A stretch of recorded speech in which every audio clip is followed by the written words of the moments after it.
School ഗ്രൗണ്ടിൽ നിന്നുള്ള മഴവെള്ളം റോഡിലേക്ക് കുത്തിയൊലിച്ചെത്തുന്നത് മൂലം റോഡ് തകരുമെന്ന ആശങ്കയിലാണ് അണ്ണക്കമ്പാട് നിവാസികൾ. ബറൂർ സ്കൂളിൽ നിന്നുള്ള വെള്ളമാണ് അണ്ണക്കമ്പാട് പുറൂക്കര ബണ്ട് റോഡിലേക്ക് കുത്തിയൊലിച്ചെത്തുന്നത്.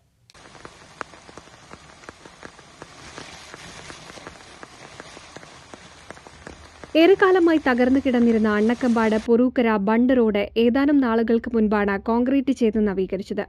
ഈ ഘട്ടത്തിൽ തന്നെ വേറൂർ സ്കൂൾ അധികൃതരോട് ഗ്രൗണ്ടിൽ നിന്നും റോഡിലേക്ക് ഇറങ്ങുന്ന ഭാഗത്ത് ചെറിയ മതിൽ നിർമ്മിക്കാൻ നാട്ടുകാർ ആവശ്യപ്പെട്ടിരുന്നു.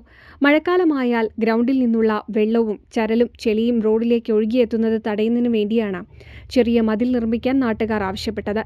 എന്നാൽ സ്കൂൾ അധികൃതർ ഇവിടെ മതിൽ നിർമ്മിക്കാൻ തയ്യാറായില്ല. ഇപ്പോൾ മഴ തുടങ്ങിയതോടെ ഗ്രൗണ്ടിൽ നിന്നുള്ള ചെളിയും ചരലും മഴവെള്ളത്തിനൊപ്പം റോഡിലേക്ക് ഒഴുകിയെത്തുന്ന അവസ്ഥയാണ്.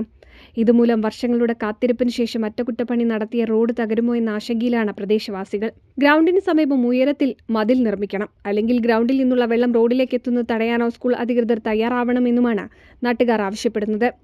NCV news Edappal.